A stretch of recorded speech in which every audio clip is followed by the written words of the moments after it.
Good evening then, ladies and gentlemen, and welcome to this is probably our first ever podcast interview sort of thing on UKSC2. But as advertised, we have RazerBlader and TeebuL with me, and I am of course Voltacus. So RazerBlader and TeebuL, for those that don't know, have been playing in the ANZ Champs, now going on to the DreamHack Masters in Oceania. At least you are, TeebuL, but we'll get on to that in a little bit. Sorry, Raz, you looked a bit shocked by that first comment. No, it's alright. I'm over it. No, I've got to start things off strong with the banter game, of course. Right, so let's get right into things. So, Raza, do you want to introduce yourself a little bit? Yeah, sure.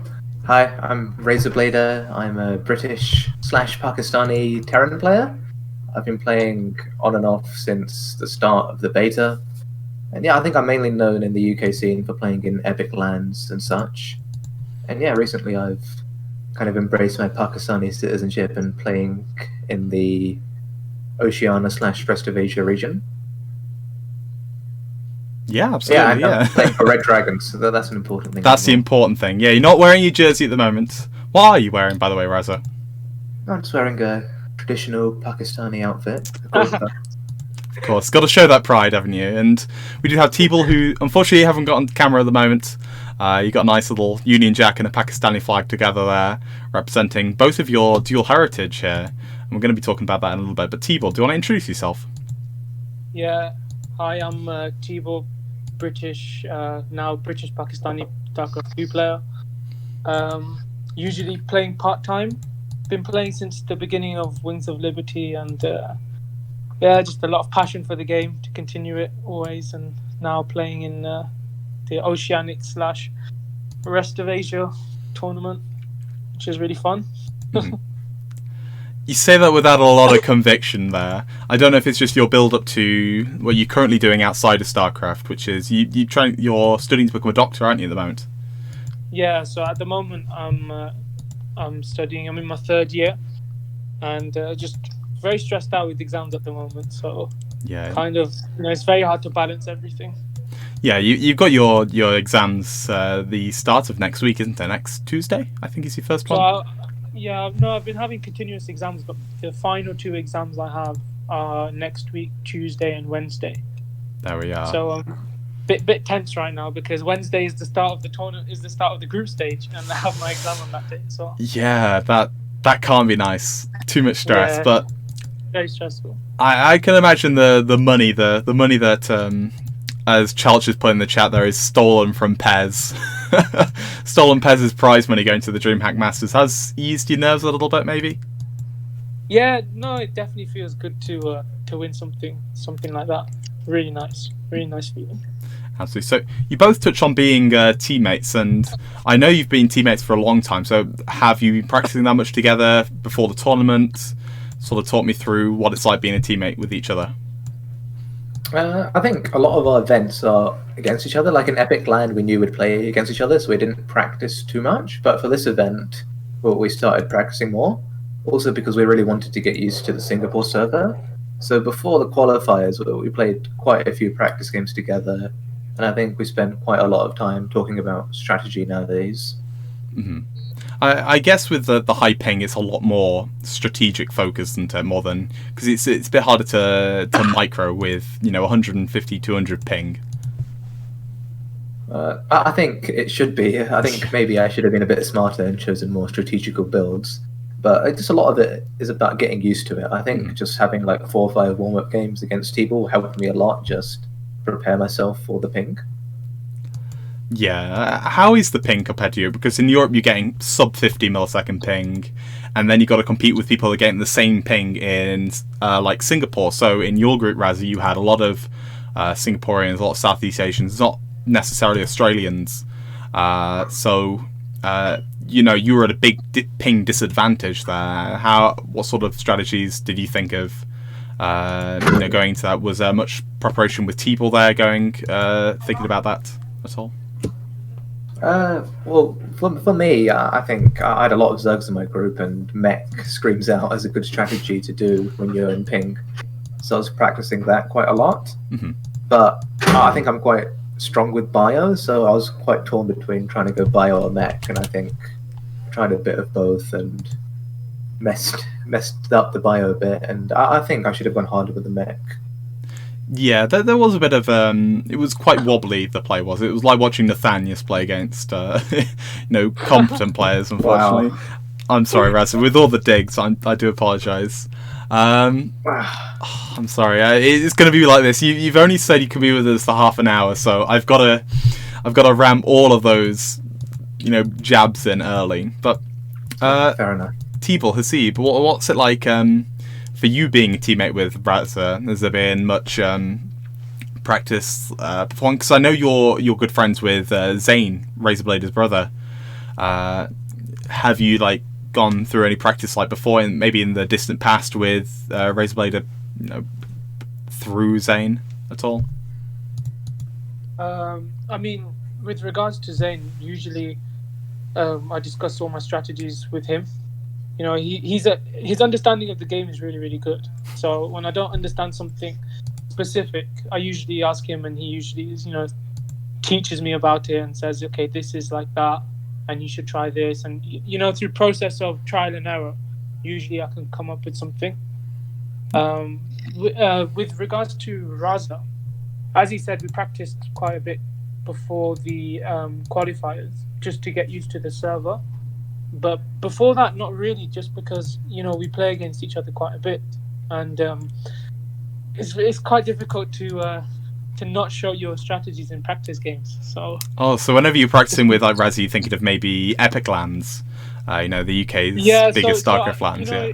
If I'm going to play against him in practice, then I want to be able to play to my full potential and not be thinking, okay, I need to try and not show this, because if he sees that, he'll know what to do. Mm-hmm. That kind of thing.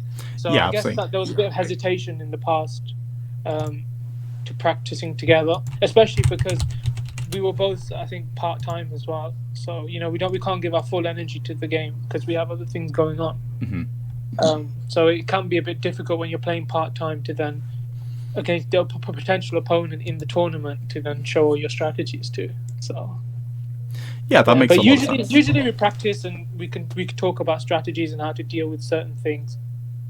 I mean, there's never been any issues with that. It's just in terms of specific hardcore custom games, I guess they've been more common now than they have been before. Yeah, sorry, carry on. There's always a bit of balance one as well in our WhatsApp group, I think. There's always some talks I'm complaining about the meta and such. I think everyone is in StarCraft. Always. I'm a big proponent of balance whining as a Terran myself, Raza. Yeah. But so I mean, there's been a lot of drama going on around, the Southeast Asian scene about you two as well as Risky.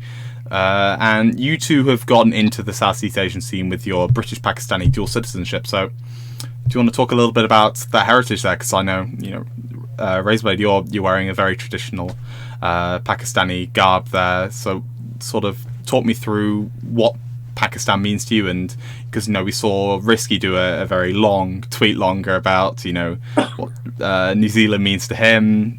Do you have anything to chip on that with your own heritage? Well, I think as a British Pakistani, I think that the fact that you're Pakistani is visible to everyone, so it's always going to be quite a big part of your life in that regard. And I think in terms of my culture and my family and such, Pakistani traditions and such are very, very common. It's the food we eat, and our whole lives are very Pakistani based. So I really do think I am a good mix of British and Pakistani, and I do definitely identify with both of those countries. Yeah, I know that from your family as well. You're very strong with that Pakistani influence. You've been there quite a few times. You'd even go in there very, very soon. I think this weekend you're going back to Pakistan as well for your own reasons. Yeah. Of course, we don't need to talk about that if you don't want to.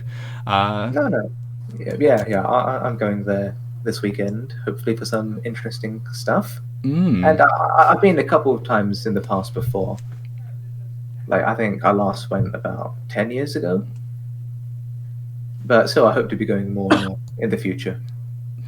definitely. And TeebuL, what's your sort of take on the subject?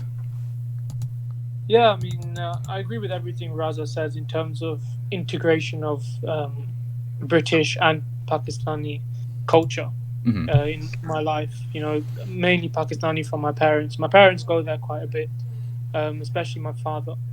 But in terms of Raza's he's been before and he's going again soon. I haven't actually been there, but I do have the intention of going because I have a lot of family there that I want to see and spend time with. But in terms of Pakistan being part of my life, definitely all the culture, all of the things that you would associate with that country. I do feel like I have them in my life. So, you know, I wouldn't say I wouldn't say that being recognized as a British Pakistani is a bad thing for me.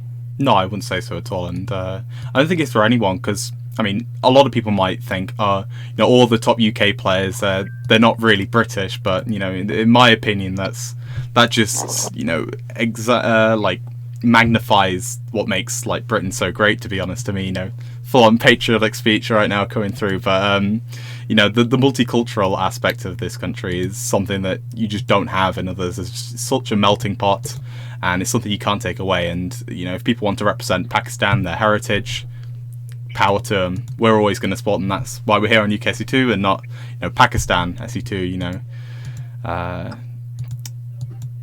but yeah, it's quite funny that I think like our whole nation was team from last year, all dual citizens and playing sort of other countries as well. I think it is like you said, it shows Britain's multicultural aspect and a bit of a coincidence as well. Yeah, for sure. But recently, with the last season, there was the ESL rule change which put Pakistan in, you know, the rest of Asia region, Southeast Asia and rest of Asia. So that wasn't in the previous season. You couldn't compete in Southeast Asia then, was that correct? Yeah, so I think the way this whole thing started was as soon as I kind of read the name Southeast Asia, Oceania/rest of Asia, I immediately got up the rule book and had a look. And it said that, you know, all the other Asian countries which aren't included in other regions are part of this one. So then that meant Pakistan according to the rules. And I messaged the admin and he said that, yeah, Pakistan is included. So then that's what initially gave me the idea of just reading the rest of Asia part of the region. And yeah, so that gave you the opportunity to then compete in that qualifier. And you know, looking towards that qualifier, I know that you thought there'd be a little bit of drama going to it.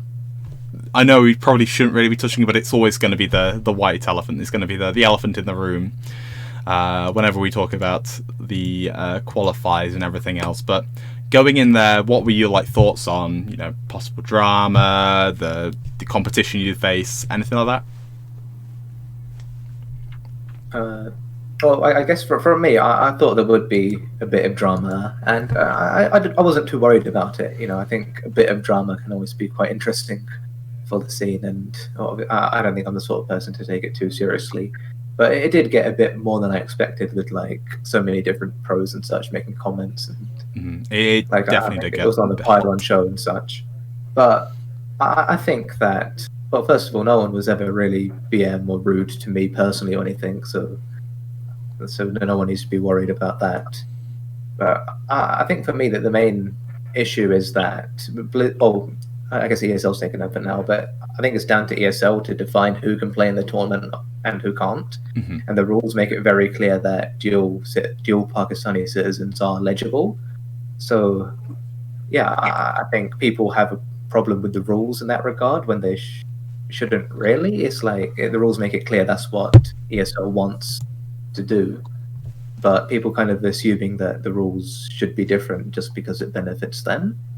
Yeah, it is a bit of a dual standard, and then you see, you know, there's Scarlet and Special, and even No Regret competing in North America and in the GSL as well, and you know, they don't even look at that. But you know, if you want to see all that side, you can see the pylon show, like you mentioned, with Cats very drunkenly ranting about the whole subject. That was the highlight of my evening when that came out. It was about 2 a.m, but it was quite fun to watch. But TeebuL, how's it affected you? Have you faced any backlash, and what was your thoughts on the qualifier? Initially, I wasn't really sure about whether I would be playing in it, because Raza found out through contacting the admin, but the admin replied to me very, very late. I think it was a couple of days before the qualifier, saying I was eligible to play. Okay. And before that, I didn't know. I just Raza said he's got through, so he said you should try. So I thought it'd be interesting. I thought it'd be a good opportunity to do well in the tournament, get far. And I was mainly focused on the players. I knew there were some very good players, and there were very good players in the qualifier, even in the round robin stage. Mm-hmm. So I was mainly focused on that, not really the what's the word I'm looking for? Can't think. No, is it like the drama? I'm trying to think of a very neutral word that's not going to upset anybody. But everyone else being upset in that region that we were competing. I wasn't really focused on that. I wasn't really aware of that. Those issues. But then when I came to the qualifier, people started talking about it, and then I saw the pylon. I did see the pylon show as well, and then I realized actually this is actually a big deal. Yeah, you just can't avoid it. At the time when we were signing up and we were thinking about competing, I was excited. I wasn't thinking about any of this stuff. Yeah, you're just thinking about the game. Yeah, so it's actually very shocking to see all of that. And it does annoy me a little bit when people just completely brush over you two as people, and they go like, oh, they're just invaders. They're here to take our money without even saying hello to you, not even how do you do. And I don't think that's fair in some ways. Would you agree? Well, I think like some of the people who said invaders and such on Twitter, when I spoke to them on Battle.net, they were very nice and friendly. So I think the invaders thing, I think it's okay. I don't have a problem with that. I think it is a nice storyline for the tournament to use as sort of a jokey term. Mm-hmm. And I think it added more competitiveness as well, and sort of invaders versus non-invaders. I like that dynamic, and I don't think anyone really said it in too much of a harsh way or anything. You haven't seen what TeebuL and I have seen then. Oh, really? Yeah, maybe so. But yeah, I mean. No, I mean the things that happened with me were just a few. The majority were actually really nice and very respectful, and they showed some good sportsmanship. So it's not. I don't really like to put down the region based on the few, when the majority were actually very, very nice and very hospitable. So that's why it was just very sad to see, if anything. Yeah. To experience. When you go through it, it's a bit like, oh, I didn't realize this was such a big thing. I didn't even think about it before, but then when after it happened, then I was a bit sad. But that's about it. It's one of those things where you hope that they can learn from it and not do that to other people, because it's not nice. No, that's the whole thing, isn't it? It's just not a nice way to act with people that share the same passion, the same game as you, and just in that same struggle as you are. It's you got to think about the people, really, not just they're here to take our money. Yeah, I mean, as Raza said, it's to do with the rules, to do with ESL. I mean, I didn't write the rules myself, so I just I saw I was eligible to play in something, and I thought this would be a good opportunity for me to play. And I've been playing StarCraft since the beginning, since it's come out. Always played, always had passion for the game, and I just wanted to show. And it's quite a big stage, so I'm really happy to be able to play on that stage. So I didn't really think about anything else apart from that. But then when all these other issues came to light, something, then I thought, okay, I have to just, you just put your head down and go through it, and then you think afterwards, I'll look back and see, okay, what happened? Because at the time I just tried to be respectful and not pay too much attention to it, because when people are upset, they can do things later on then they'll think about and think to themselves, yeah, maybe I shouldn't have done that. You know, in the heat of the moment. Yeah. So, you know, I can understand that as well. We're human at the end of the day. So Exactly. Everyone's going to act that way. But moving on a little bit from that, from the qualifiers themselves, do you have any highlights? Because I know you two met in each of your qualifying matches, the upper bracket qualifier, or was it the lower bracket qualifier in the first one? Yeah, it was a lower bracket. Yeah. That one, yes. And either you want to talk me through how that one went? right. Yeah, you go ahead. I mean, from my perspective, it was very upsetting to play Raza in the qualifiers. We were just hoping that we wouldn't meet, and then we met. But I think, you know, conditioning wise, it was a lot more beneficial for me because I had slept and woken up to play in the qualifiers. So at the time when me and Raza played, I was quite fresh, and you know, I felt quite good with my setup. And Raza had been working all day, then he played all night, and he almost qualified against Demi. That was a really close series. Yeah, it was and then one map. He had to play me. Yeah, then he had to play me. So, you know, I think that just the conditioning was a big factor there. Otherwise, the series would have been very different, in my opinion, anyway. Yeah, but to clarify, it was a 3-0 to TeebuL and quite a decisive series. But I think it wasn't too intense because there was another qualifier, and I think we were both quite confident that if we didn't qualify today, then the other player would qualify the next day. Yeah, which he did. And that it was a absolute smashing performance there. You clearly got a lot of sleep and demolished the opposition. I think you dropped maybe one map. Yeah, I think I dropped a map to Piglet there. Yeah. But it was nice in the qualifiers, I think, to get to talk to a lot of the Australian and Southeast Asian players. I think I had some good talks with people like Rune and Mark and Oreo. It was nice to see the scene and to sort of get an idea of the skill level of the players. Yeah, it's one of those opportunities to talk with people that you wouldn't have had, you know, otherwise, which is very nice. Yeah, there's some really nice people in that region. You know, people that were, you know, we talk about the games afterwards and, you know, just have a bit of a laugh and a joke. It was actually quite nice. Yeah, that's really good to hear. So, you know, that was the qualifiers, but then moving on to the ANZ Champs, there was, of course, the group stages. So you were in opposite groups, and do you want to talk about that while I get these on screen? So, I mean, I can start. I don't mind. Yeah, sounds good. Yeah, so I was very, very happy that me and Raza were in opposite groups, because I think if we had to play again, it'd be very very hard. But I think out of the two groups, I was quite happy with my group. There was I think one Zerg, so you know at the time I wasn't very confident in my PvZ, so I was quite happy to avoid the Zergs and just play predominantly against Terran and Protoss.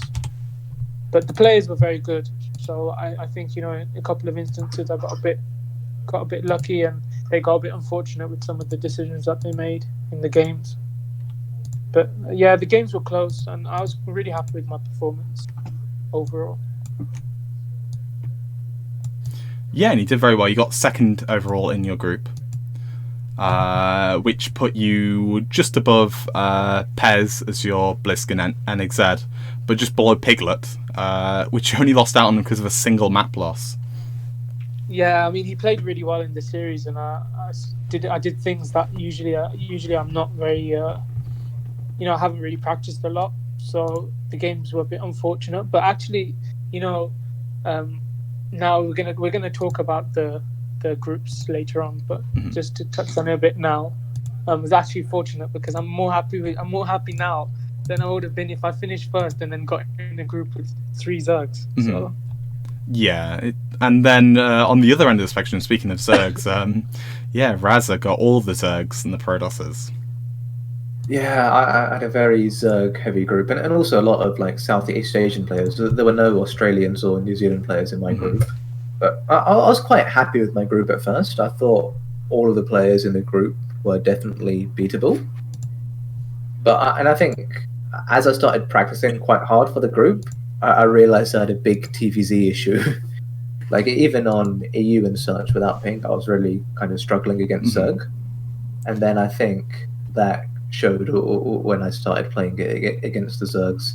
And I was a bit confused, like whether to bio or mech, and I kind of practiced a bit of half of both, and I felt I wasn't too strong with either of them. And especially, I think the ping made it a bit harder as well. But yeah, I ended up losing to all the Zergs in the group. I think against Ender, I was ahead in both of the games I lost, and could have won that series if I played a bit better. Ice and Chrome definitely seemed like your bane in every single of those series versus Zergs.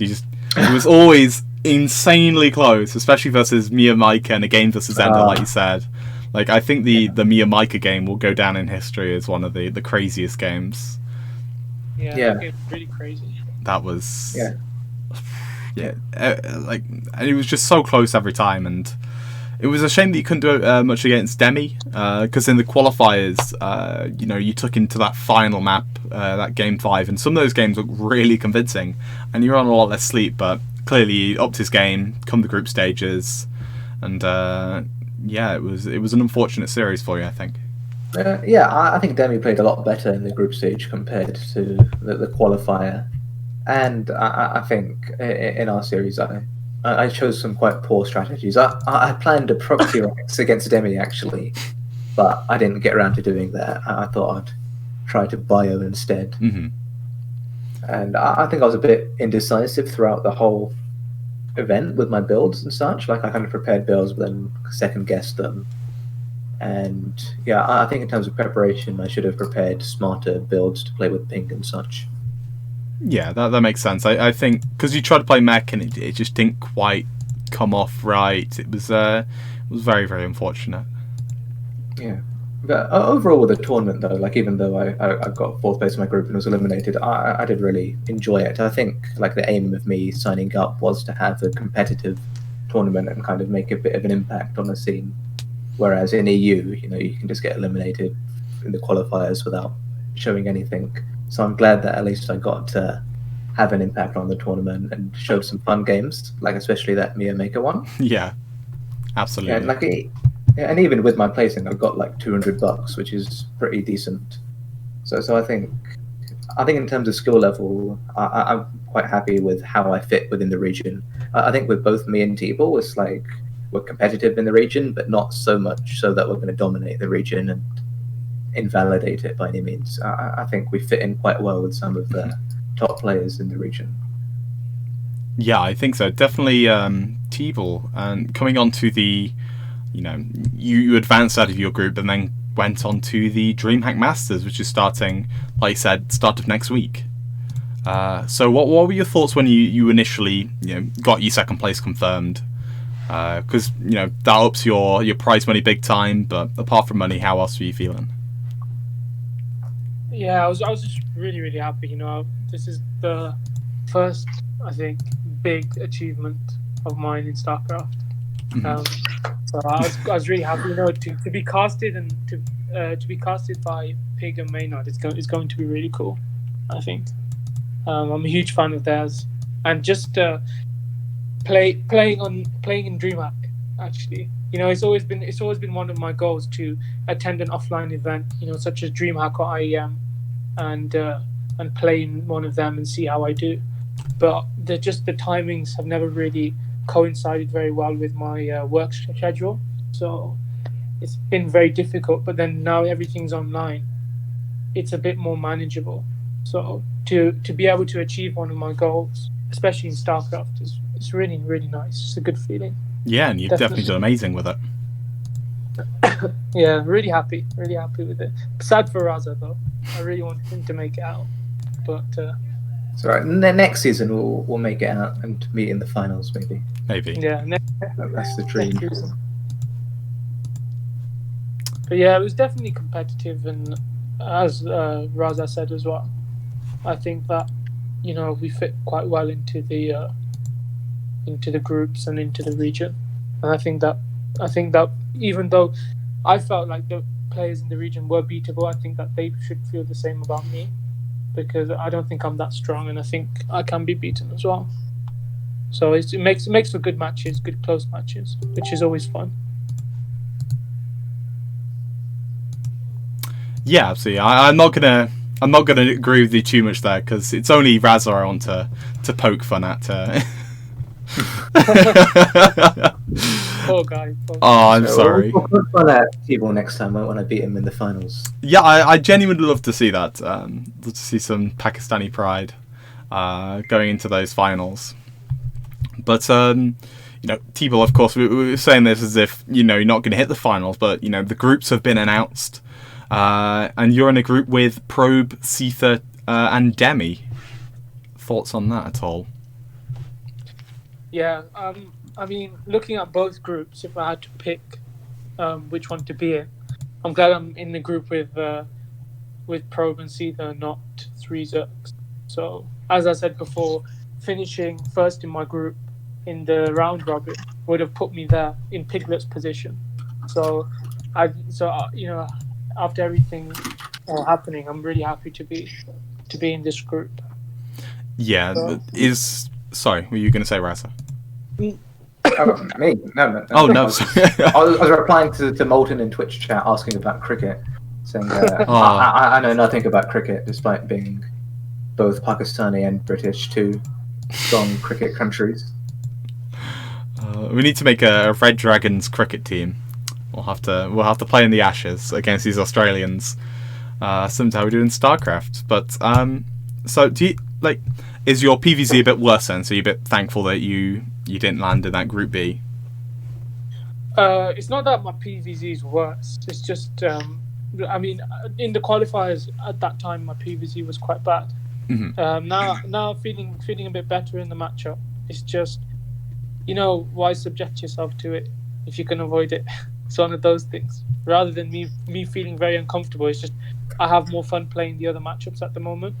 So that makes a lot of sense. It's just more towards that rather than me struggling. Well, you have got a nice bit of variety here. You've got one of every single matchup, a PvP, PvT, and a PvZ. Yeah, it's much better. So I'm really happy with it. If I had to play 3 Zergs, it'd be quite boring, I think. So. Yeah, well, it makes your preparation a little bit easier, though. I can imagine. I don't know. I think it'd be better for the Zergs because they can just, in PvZ right now, there's very few things you can do. So, if they see it, then they're just like, okay, we know exactly what you're going to do. But we'll see. The new patch meant to fix PvZ, so we'll see. Might be really, really good to open Void Ray. Just Void Ray again. They're faster now. They're cheaper now. Just one Void Ray is just going to win you the game. Exactly, man. They're just zoomy boys all over the place. Yeah, I'm glad I'm not playing in the tournament anymore. Void Rays. Oh Lord. But do you have any predictions for the group? Probe, Seether, yourself, and Demi. Any predictions on that group? I mean, actually, I don't know who I'm playing. They've announced the groups, but they haven't announced the matches. So, okay. I think you're against Seether. Looking at that Group A there, I think you're probably against Seether. I have asked the admin, but I'm not sure exactly who I'm against. I feel quite confident going in, but they're very strong players, so I'm just going to try my best and see what happens.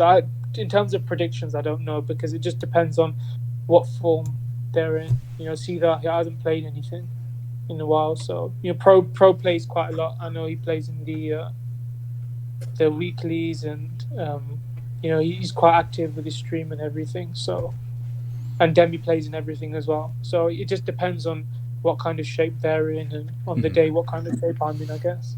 On the other hand, you've got a lot of material to work through with Zane there for a bit of preparation. Yeah, but my main focus at the moment is my exams, just because of course they're just worth a lot more now. So it's a bit stress. It's a bit too much stress. Mm-hmm. So I think my main objective is to focus on my exams and just try and show good games and have fun in the group stage. That's a very good goal, I believe. And talking about Zane, Zane is more than TeebuL's best friend. He's actually his coach as well. Yeah, 100%. He's officially his coach, so Zane should have a lot of work to do. I need to see Zane with a TeebuL some jacket good on stuff. now. It says Zane, TeebuL's coach. That's what I need to see. Yeah, that'll be a good sight. Hopefully next LAN we'll see that. Yeah, hopefully, and maybe we'll see another top 3 between you two and Risky again. And speaking of Risky, what do you think of his group? It's Risky, Piglet, Mia Micah, and Ender. Any thoughts or predictions? I think Risky should be quite confident with it. I don't know. I don't really know about ZVZ, but just his form in general is quite good. So I assume he would probably take first, and then I don't know, maybe Mio Michael. He looks very strong, especially in the series against Raza. He looked quite good. So what about Piglet? He looked very, very solid throughout the. Really good. He's really good at picking strategies. He's definitely taken a leaf out of his big brother's book. He's quite good at picking his strategies. So I wouldn't count him out. But if I had to, if you pushed me for a prediction, probably Risky Mio Michael. Okay. And RazerBlader, do you have any predictions for Group B? I know it sounds boring, but I also think Risky, Mia, Micah. I think out of those two, who comes out first will be quite close, because I think ZVZ is one of Mia Micah's best matchups, and he has quite a significant ping advantage because he's pretty close to Singapore. But I think Risky has a pretty good shot of making it out, whether that's in first place or second place. Yeah, definitely. I'm curious to see what Piglet can do as well. I want to see if I can learn anything from him as well, see how he beats these Zergs. Just any Zergs, just need to know how to do it. I mean, there's been a lot of online content from like Uthermal and now Hero Marine online, so the town content on YouTube has been really picking up as well. Yeah. I watched like a Uthermal video actually before my group, and then like he barely got ahead with his opening and closed it out in a 30-minute game against Barney or something, so it didn't help me too much. Yeah. And then I got a special replay pack as well, and the first game I found against Zerg, he went for like 4cc bio. Like it was a kind of a joke build. Yeah, just styling on people. Yeah. Right then, so I believe that covers all of our topics, and I know, RazerBlader, we've kept you almost 10 minutes longer than you wanted to stay around for. I know you've got important business. So happy to be here. Yeah, and it's a pleasure to have you. Do we have any final closing thoughts before we close for the night? Okay, I'll go first. So thanks everyone for supporting me. I think a lot of UK people were quite nice and vocal in supporting me in my rights to play in the tournament. And also, I hope that by me and TeebuL playing, we've inspired some Pakistani people to watch the streams as well. I'd be really interested to hear if any Pakistani people are actually watching because of us too. And yeah, shout out to my team Red Dragons, of course. Shout out to Zane for his coaching for me as well as coaching TeebuL. And yeah, and thanks James for organising this session. My pleasure. TeebuL, do you have any final closing thoughts? Any thanks at all? Just really echoing what Raza said, to be honest. I know there's been a lot of support from the UK community for us, so I really appreciate that. And yeah, shout out to Red Dragons. Pretty awesome team. Really full of support, actually. So really happy to be a part of the team. Shout out to Zane for his coaching and just for always being there. Raza as well, best friend. And thank you Volt for organising this. Pretty good. Yeah. Good idea. I don't really deserve any thanks for this. This is just a quick thrown together thing just to get your voices out there. No, you deserve a lot of thanks from the whole UK community, I think, for all the other stuff you've always been doing for the scene. Oh no, it's nothing. It's nothing. But on that note, I believe I shall leave you both. Have a very good night. So thanks for me as well. I would say all my thanks for like Red Dragons and everything, but I don't want to stretch this out longer than it needs to be. So again, thank you everyone for watching, and have a good night.